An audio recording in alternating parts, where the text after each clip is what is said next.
Okay, let's start the tutorial. This is week number 5. First of all, if you have any question about the IRA, you can come to check your paper in my office. Yeah, so you send me an email. Then we can find a common time. Then we can meet. Yeah, so you are free to so-called check your paper and discuss with me. So be very transparent.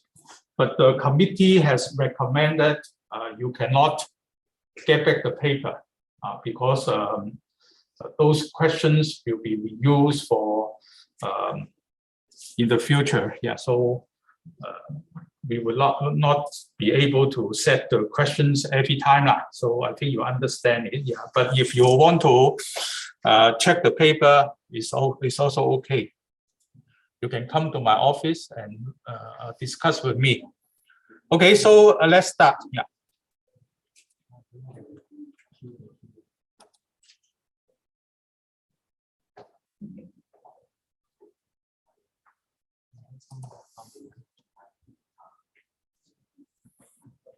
Okay. So last time we discussed two ADT, the queue and the stack. Now we do a little bit more about this list ADT. So basically it's just like an array. So very simple. So this one is to write an algo to implement insert before function, right? So P will be the pointer to the current node. E will be the value you want to insert to the node, because the node, depending on whether it's a DLL, doubly linked list, or singly linked list, SLL, you have a data field. You want to store the data. So I think that one is very clear.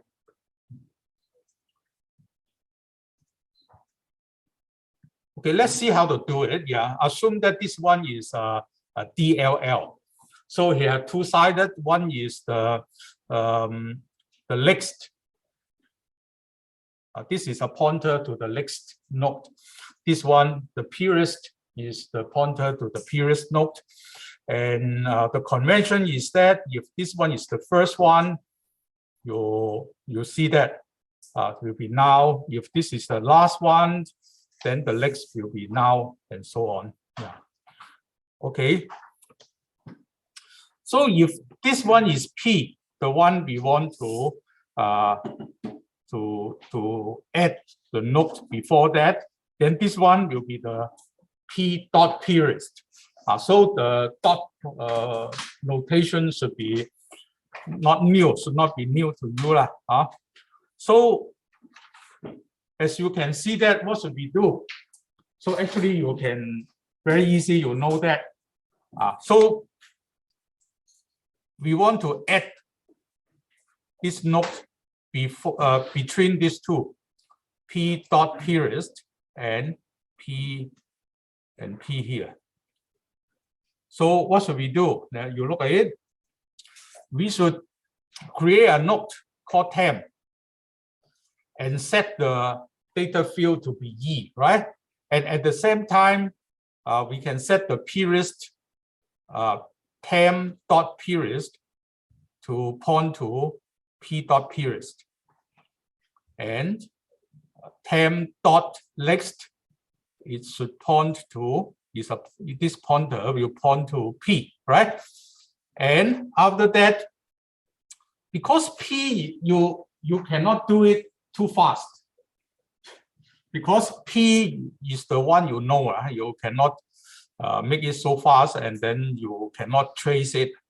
Okay, so what will be the next here? So next will be this guy here should point to the temp, right? So we should be like that. So this next here should point to that, and also this one you have to remove this link and then point to the temp. Yeah, so we have like that. Then we'll complete the whole process. So as you can see that first you have first node, you connect to TEM, and TEM connect to P. So that will be the proper way to do it. Yeah. So sometimes the sequence is important. The sequence is important, right? Yeah. So if you do it too early, you maybe P will be destroyed, or this P dot periods will not be correct anymore. So you have to be careful about that. Okay. So with this illustration in mind, then we can go to see the algo. So the function name is called insert before. So the two parameter. The first one, P, is a pointer point to the node. And the second parameter is the value. This one is a number. So they are different. First of all, we create a node. So as usual, we say that this one is a new node. It has 3 fields, right? So the data field is E. So we use the dot product. Temp dot data is equal to E, as what I illustrate in the diagram. Temp dot periods should point to P dot periods, because at that time P is well defined. P is well defined, right? So P dot periods should be well defined. Now we point this one to P. Okay, but you may also be careful. Sometimes the P here may not be in the middle between two nodes, right? It may be the first one. If the first one, then you don't need to do two statements. Then you just say that P dot periods dot next is pointing to temp, and then P dot periods is also pointing to temp. If this one is the first, not the first node, then this one can be skipped. If this is the first node, you no need to do this one. You think about that, you trace it. But basically, is what I have explained to you. You have connecting. You need to connect, insert the node there. But you have to be careful. Sometimes the sequence may be important. Yeah.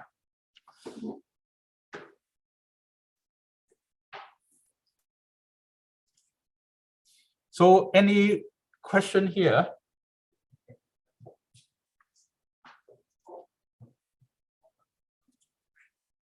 Okay, so online students, any questions? Okay, I don't hear anything from them. I assume that the sound effect should be okay, and then they understand it. We go to the next question. Yeah, so normally we spend more time on those more challenging questions, right? So that's why I draw this diagram to save some time. Okay, so second question, question 2 is an array-based implementation of the vector, and we want to achieve the big O of 1. That means we can access that particular cell or element directly. Unlike the linked list, you have to go from the start, go to the legs, and then go to the legs, and then go, and so on. So they have certain limitation, yeah. But array is different. You define the array to be 1,000 elements. You can go to any one of them. So that's why it's 1 here. So that means very fast. No need to go from the first element to then go to the second and then go to third. We can do it in one step, basically. Okay, so we want to replace an element at the rank R. So with a new element called K, and return the old element. Yeah. So actually it's like that. Yeah. So you know the array element, you replace it by K. That's all. But you have to return the old element. What's the previous element there? What's the previous value there? So in computer memory, if you put values in that computer memory, then the old value will be destroyed, right? Will be destroyed. You cannot recall it anymore. So the way, the method to do it is you have to save the old value first, right? You have to save the old value first. So you see that this one is an array. Yeah, so here we assume that start from 0 up to n-1, because we use rank, so that one will be easier. Okay, so assume that we want to replace this one, the one in yellow, right? So first of all, you have to remember its old value. What's the old value? Because if you don't remember it, you don't store it, later on you cannot return. You cannot return. So you have to store the old value first. And after that, then you replace it, replace this one with the new value. And lastly, you have to return the old value. So it's very simple. It's very simple, right? If you know the characteristics of the memory location, you should be like this. Okay, so remember that you have to remember the old value. Otherwise, later on you cannot return. Okay, here we assume that it's from 0 up to n-1. Okay, R will be the rank of that.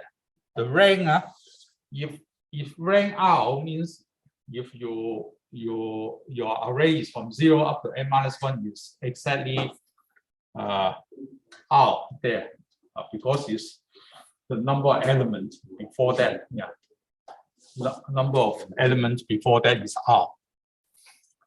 Okay, so we remember the old value. We replace this memory location and put the value k there. And after that, we return that. We return that, huh? So very, very simple, yeah. So that one is no big deal. So you have to know that, you have to remember, you replace it, because you can access any element in one step. So that's why we call it a big O of 1. Unlike the linked list. The linked list, you have to do it in a few steps, right? If this one is R, then probably you have to R-1 steps before you can reach there. This one not, yeah. So the memory can be accessed directly. So this kind of just some new notation for you lah. So any question about this?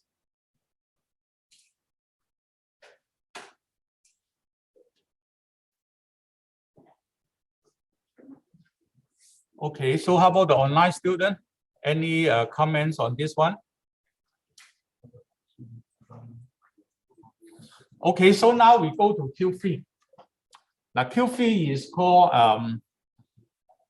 priority queue. Priority queue, what does it mean? Priority queue has okay, let me explain that. Yeah, here the priority queue is like that. So you have two, you can implement that using array or linked list. But basically, this number 1 and this number 1 are linked. Yeah, here we have only A and B. In a more complicated case, so you may have A, B, C, D, 4 of them, but the first one should be linked for all of them. The rth one will be linked for all of them, and so on. So for A and B, they are linked together. They are linked together. We just use 2 to illustrate the idea. All right. Okay, so it has 2 arrays. So the first array will hold the keys, the priority. Just like you are an NTU student, yeah, maybe you are year 1 student, you may get the priority lower when you print the document. Maybe you are number 1. Year 2, maybe you get the priority 2, and so on. The 4th year may get higher. They get the priority 4, right? So maybe the professor will get 5. So we have 5 levels of that. So this one will hold the key, whether you are level 1, you are level 4, you are level 2, or something like that. And every time some computer system, printing system will say that, oh, you are level 5. Yeah, so the highest priority will print you first. After finish that, then maybe level 4, and then level 3, and so on. So it has certain priority. So you have to look at the application of that. Okay, so the printing strategy will use this one. Yeah. Right. So, but they are linked together. This one will hold the key. It tells you that what's your priority. The one with highest priority will get the service first. Okay. So the service is here. The data is here. So this one is the importance of that. That one is the data. So here we just use an integer to represent it. So the data part, this one is the key, your priority, this one is the data part, and so on. So in the practical situation, the second part, the data, may be a file. You print the work document, right? So that one may be a file. It can be a file. It can be a PDF file. Your tutorial number 5, you want to print it in the printing room. That may be the file, but for simplicity, we will just say that this is a number. Okay, so you look at it like that, then it will be very easy to understand it. There are 2 parts of that. One is your priority, one is your data part. So in this particular, this one is the priority queue. It can be 2 ways to do it. One is to sort it every time you put the highest one in the rank 1 here, in here. But this one not. Every time a new job comes in, we will put the one at the end. So we make it a little bit longer. So they are random. Yeah, in that sense. They are sense. We don't do the sorting first. Some of them they do the sorting first, so the one will be aligned properly. Okay, so here is random. So in order to know which one we want to service first, what should we do? We have to check which one has the highest priority in this the first array, right? Once we find that, oh yeah, the yellow part is the highest. So we would like to print the job. Once you print the job, this one is no more a job, right? So you have to delete it from the system. So this yellow will be deleted. Accordingly, the file you print it is also deleted. You don't need to keep the file, right? You print the work document already. So that one, so they are linked together. So you look at it, they are linked together. And this part here will just show, this one will show you the priority of that. Okay, so with all this understanding, yeah, then now it's quite easy to see. Okay, so we have a priority queue. We are using 2 arrays to do it. The first array consisting of a key. Everyone has a key to show that it's priority. Then you also have a data item linked to that, right? And every time we insert a new one, we insert it at the end. So that means the value, the key value will be random in that sense. So write an algo to delete an item with the highest priority from the priority queue. So basically you have to search the first array, array A, and look at the priority one by one, and you identify the highest priority. Once you identify a priority, then that particular cell, that particular element in A and B will be deleted because they are linked together, right? Okay or not? Okay, so here is the one here. We assume that array A holds the keys of the items, right? And then another array, they are linked together. Array B stores the corresponding data of the items. Okay, and here we assume that we have n active elements. Yeah, there are n jobs in the system. So n will be those active one there. The index of the first one is 1 here. So the labeling is from 1 to n, basically. Sometimes you have to be careful. You have to tell the one, yeah, because when you implement it, maybe assume that the array is from 0 up to n minus 1. Here we will tell you explicitly that is from 1 to n. So either way we'll do, but you have to be clear at the very beginning. Okay, so the name of that is called the delete. You have two arrays. Yeah, they are linked together, right? So we'll find the one with the highest priority. So we go to search the first array. So first of all, we assume that the first element is the one with the highest priority. So we go to search from 2 up to n, right? From 2 up to n. So if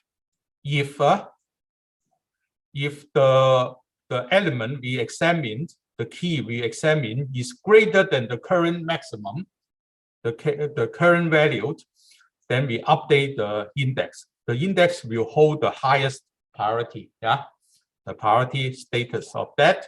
So we do it from 2 up to n. So after this checking, so you expect that the index will hold the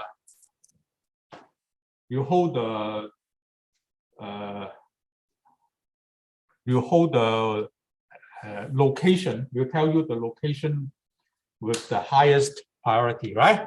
So how to do it? Yeah, so if this one is, you want to delete it, you cannot just delete. Then there is a hole there, right? Cannot. So what you do? So R plus 1 will go to occupy this one. R plus 2 will occupy this one, and so on. So you have to shift one by one to the left from R plus 1, right? Is it okay? You have to be careful. You cannot just say that, oh yeah, can I do this one first? You cannot. Once you put it here, this guy destroyed it. Then you put there, everyone will be n, right? Yeah, so you have to be careful. So how to do it? You have to find a way. So you go to shift here. So this guy shift to here and so on. But because they are priority queue, so the corresponding data part, you also need to delete it. Okay. So here for I equals index plus 1 up to n. So this one here, you cannot just say that from n down to index plus 1. Cannot. If you, once you do it, it will destroy the previous value. So you have to do it in this particular manner or a similar manner. Okay. So you delete this one. So this one will go to occupy this one. And at the same time, the data part also be updated. Yeah, like this.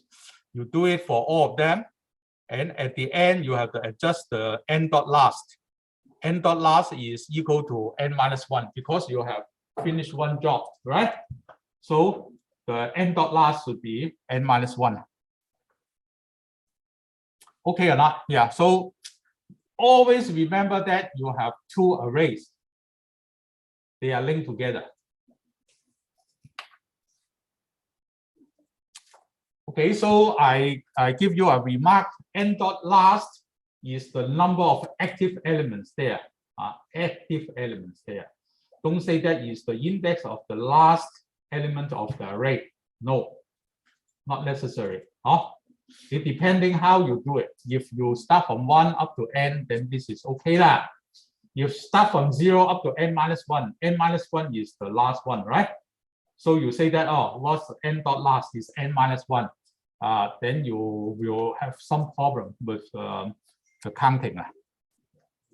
N dot last is the number of elements in the array, active one. Okay, any questions? How about the online student? Any comment? Yeah, about this priority queue, you have two arrays. They are linked together. So if you work on one, you want to delete on one, you have to delete the corresponding element in B. Prof, can repeat the index plus 1 to n? B. And also here, we assume that B is a number. In the real life, it can be very complicated, right? It can be very complicated. Maybe a file, maybe some other things. You may not have only one priority queue, right? You have A, B, C, D linked together. But here, we just illustrate the idea how to do it. Okay. Any questions? Next. Next is easier. So today we have a simple day. Okay, so this one here is we are talking about the hashing the keys here. So first of all, you have to know why we do all this stuff here. So if you don't understand it, it's very difficult for you to enjoy it, right? So basically, you have a set of numbers. A set of numbers, yeah. So if I ask you whether 39 is there in this set of numbers, then what should you do? If you have not done anything, you will check the first number, 12. Not 44, right? Not 39. So you say no. The second one, 44, also no, right? You keep on doing that until this one, then you say yes, it's in this set here. So if like that, you have 1, 2, 3, 4, 5, 6, 7, 8. You have to do it 8 times, right? So imagine you have a list, say that very big number, 1 million number. If you want to check whether this number is inside, maybe that is your IC number or whatever, will be very time consuming. Yeah. So can we try to improve that? Okay, so we try to map this set of number into a table. We use the chaining here to group them together into a subgroup. Okay, let's see how to do it. We use a hash function here. I is the parameter, right? I may be 12, I may be 44. We use this so-called equation to do it. This one is called mod. Mod is the division, you get the quotient and the remainder. The mod here will tell you the remainder of that, not the quotient part. So let's see how to do it. So the answer is given by that. Let's see how to do it for 12, 44, and 13. Yeah, the first 3 numbers. So first of all, 12. How do you do it? You do the mapping to the table. We use the hash function is 12. So it's 2 times I, 2 times 12 plus 5. And then you mod 11. So this one is 29, you mod 11, the remainder is 7. The quotient, we don't care. So because it's 7, so this 12 belongs to bucket number 7. Yes, because in the table we have many buckets, right? Corresponding to 7, you put 12 there. And how about 14? 14, you do the same thing. And after that, you know that the remainder is 5. So mod 11 is 5. So you will paste this number 44 in bucket number 5. And lastly, you see that 13 here, you do the same thing, is bucket 9 here. So with all this in mind, then you see that how I create these buckets here. So 12 will be placed at 7, right? Bucket 7. 44 will be placed in the bucket number 5. Yeah. Okay. And then 13 is bucket number 9. So what do we gain from that? Yeah. So here, if 39, you see that previously, if we want to check whether 39 is in, what should we do? We have to use the hash function now to check it. This one is equal to 6. So we should put it in bucket 6 here. So in this case here, in bucket 6, you have only 2 elements, right? 94 and 39. So quite easy to find, only 2. So first, you use the hash function to find the bucket number, 1 step. And here you check it, normally 2 or 3 steps, you will find it. So in this case here, maybe 4 steps, you will locate it, or you can answer the question whether 39 is in the set. Right? 4 steps. But if you, in general, if you look at it, you have to do it one by one and then check it. You have 8 steps to do it. So you gain from that. If I ask you whether 99 is there, then you check until the end, you cannot find it, right? So will be time consuming. And here you use this method here to use the hash function, you check the corresponding bucket number. Normally 3 or 4 steps you will find. You look at it, all of them, only this one you have 3 elements inside, right? The others are in general not that big. So this one is the one why we create that.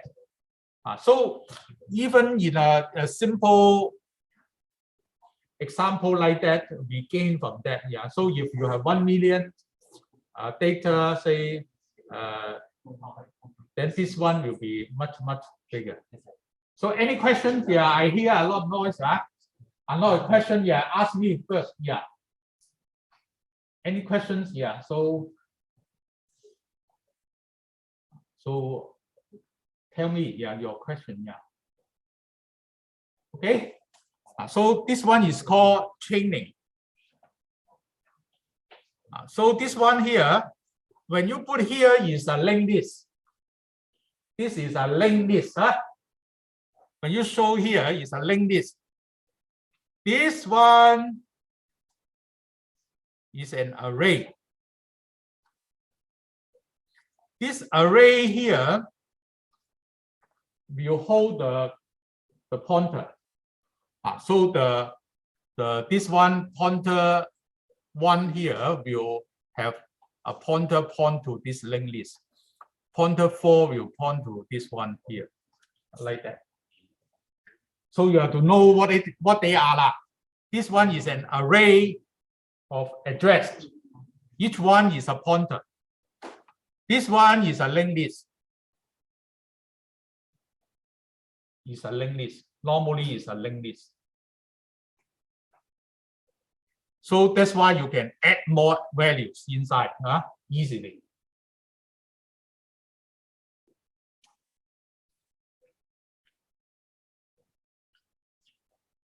Okay, so I just do it for the first three elements here, first three numbers. The others, I think you can do it, and then you have the solution. It should not be difficult, right? Next. Oh, any questions first? Any question first? Okay, comment from the online students. So this is not the key lah.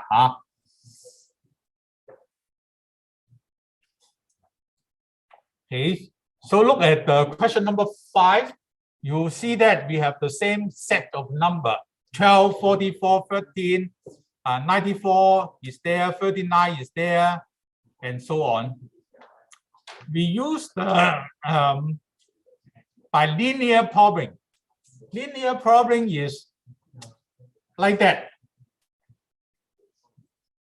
We do this one here, find the remainder, right? We use the mod operation and find the remainder. If that one has been occupied, we go to the right hand side, one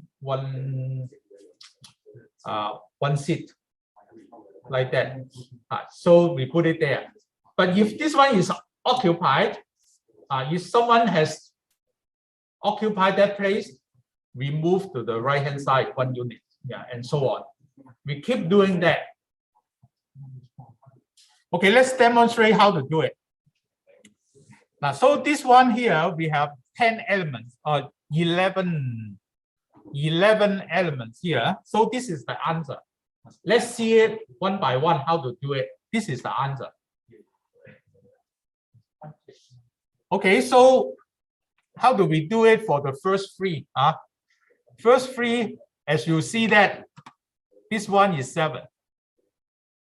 So we will place 12 at bucket number 7 here. Okay, we put it at 7. Now we go to 44. 44 is 5. So we put it at 44. Put it at 5. We put it at the cell number 5 here, right? Okay or not? Each bucket can hold 1. Very unique. So this one is very easy. Next one is 9, right? So we put 13, put it here, 9. Because each bucket is allowed to hold 1 number. So no problem here. So we will handle the others. 88, 23, and 94, right? 88 first. 88, if you do it, you see that is 5. 5 has been occupied by 44 previously, right?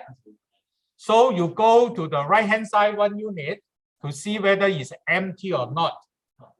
So now it's empty. Then you put 88 here. Okay, this one okay or not? So that's why we put 88 there.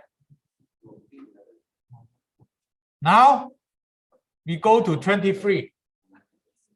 23 is 7. 7, you see that 12 has been there, right? So you don't have space to hold the 23 because each bucket can hold 1.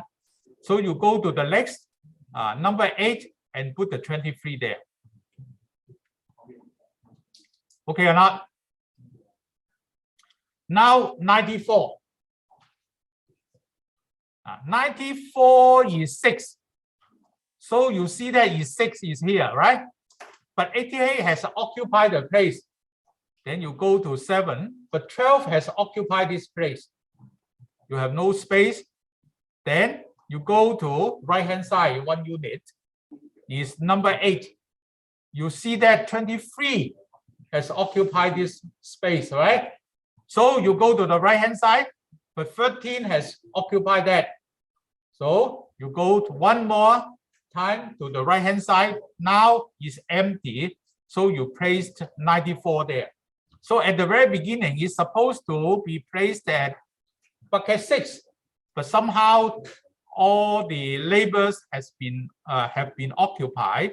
So you put it to the nearest one. So 94 is here at the bucket 10. Okay. Can you understand this one? Very easy, right? Go right hand side 1 unit is occupied. You keep doing that until it's empty. Okay, at the end you place 94 there if it's empty.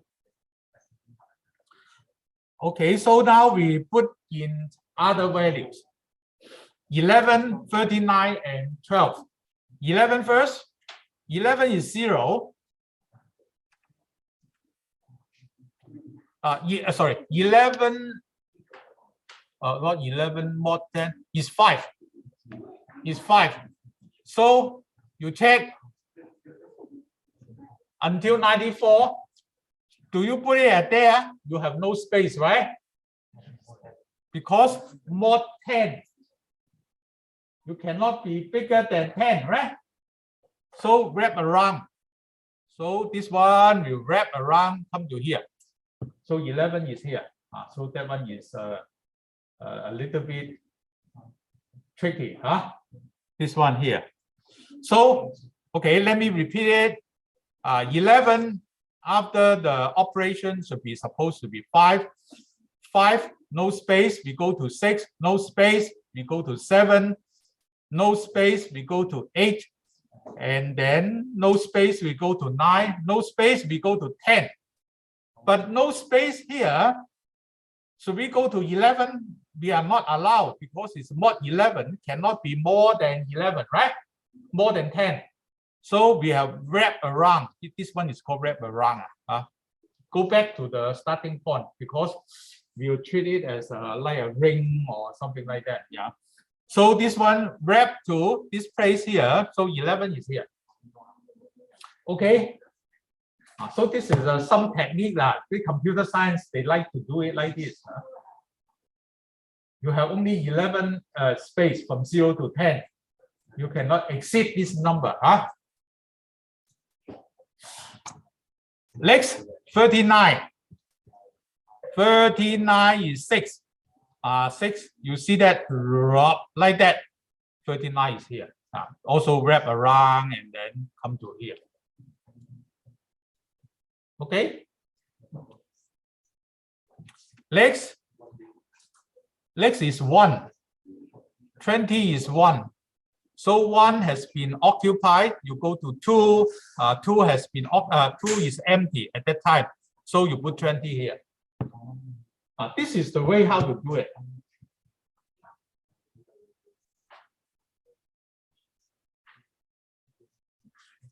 Okay, so the others you may do the same thing here. Like 16. 60, if you do it, the operation here is 1, but 1 has occupied, so you get. So what's that? Is go to 1. Is equal to 1? How come?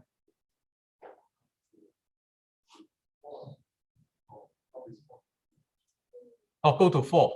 How come go to 4?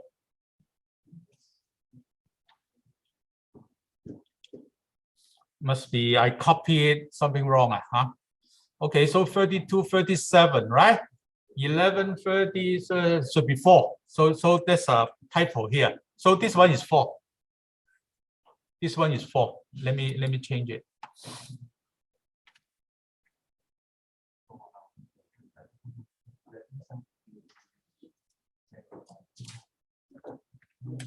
Okay. Okay.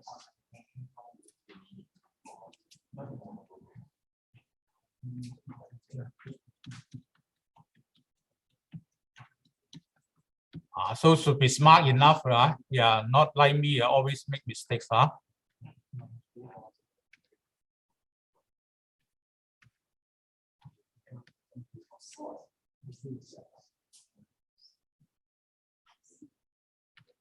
Okay.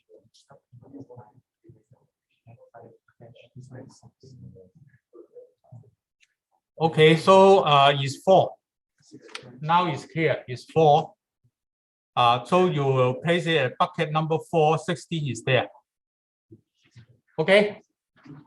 I made a mistake. Maybe I just copy it first, then forgot to clean everything.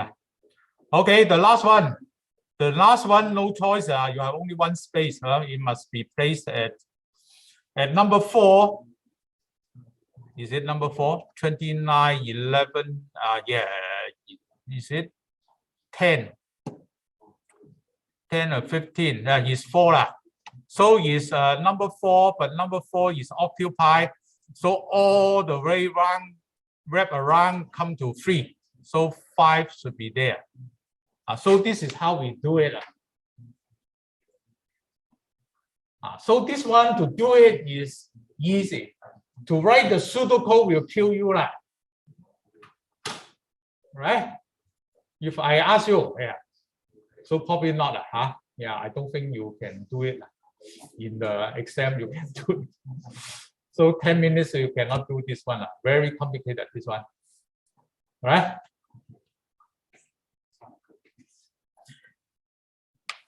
So doing this kind of job is very, very straightforward. Yeah, to write the pseudocode is another story.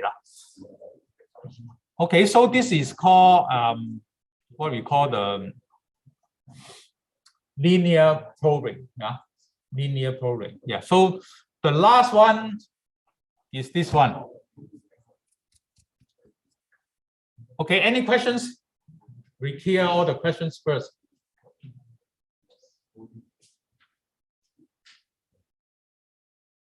Okay, this one here we have 5 numbers here. 5 numbers here. So we have 2 hash functions. The first one is h, right? So it's x mod 7. The second one is d. D is 5 minus x mod 5. So basically like that. If you use the first hash function, you find the space which is empty, then you are lucky that you put it there, right? If someone has occupied that place, then you go to do the second one is called double hashing. So using the first result and the second result, you come up with the space where you want to put there. Must be from the first result and the second result. Okay, let's see it.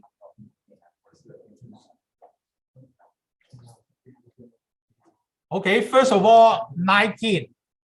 19, you use the mod 7, so is equal to 5, right? So that's why 19 is placed at 5.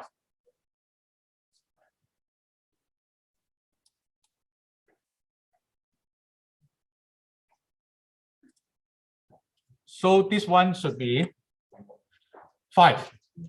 So how come you have only 7 space? Because of mod 7. Mod 7, right?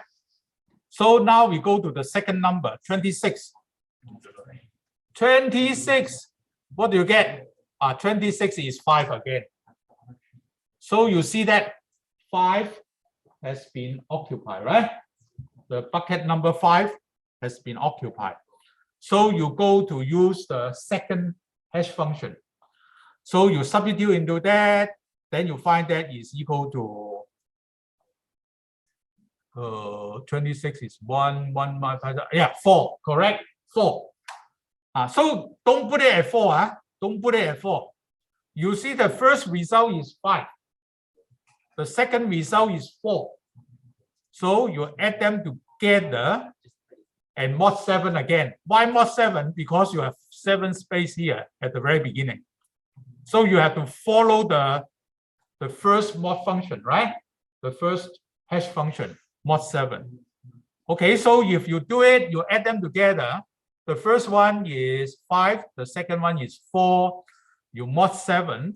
So it's 2 lah. Is okay? The first result is 5. but you find that someone has occupied 5.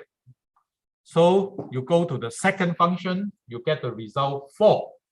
You add them together, then you get 2. So you go to 2 and put it there. Yes.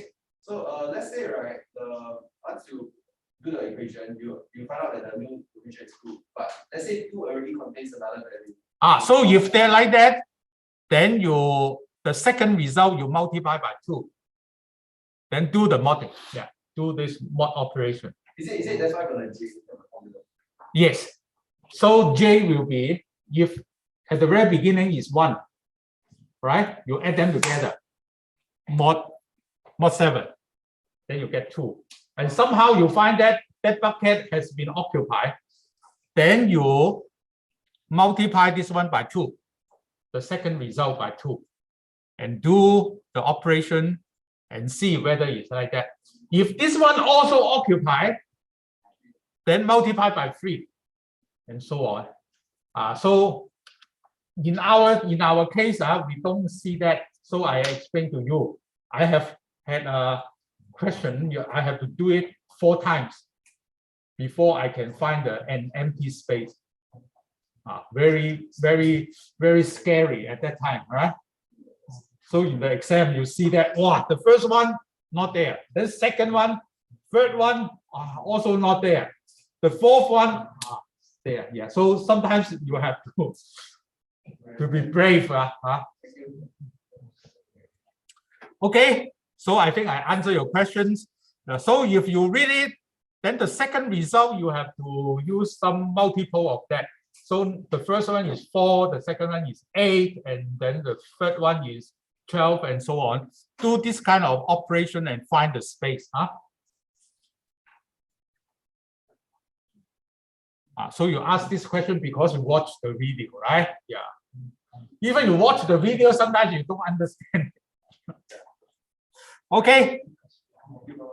So here, 13. 13 you find is 6. 6 is empty, so it's very good. So 13 is there. Next one, 48. The first trial is 6. 6 has been occupied, right? So you do the second hash function, you find that is 2. So you add them together. Mod 7 is 1. 1 is empty, so you put there. So in case 1 has been occupied, then you have to find multiple of that. Start from 2, then 4, then 6, 8, something like that, until you find 1.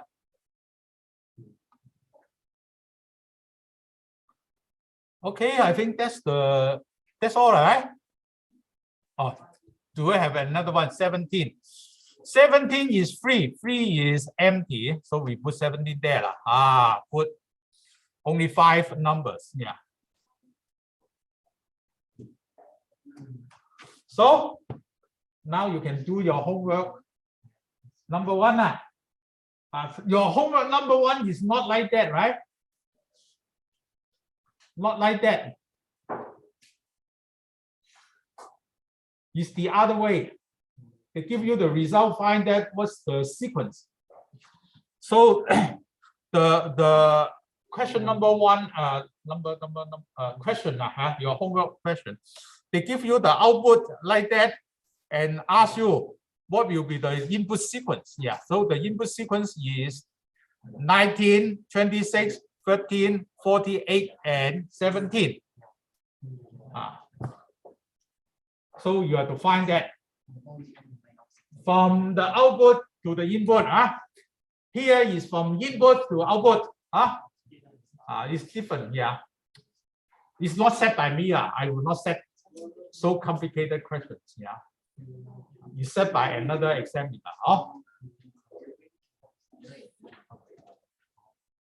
I also find it quite challenging. Yeah, like you lah. So any questions? Online students. Yes. So with this explanation, I think you are more confident, right? To go to the homework problem. Yeah. Prof, can go question 3. Okay, so if no more question, I stop here. Thank you very much. Prof, go question 3.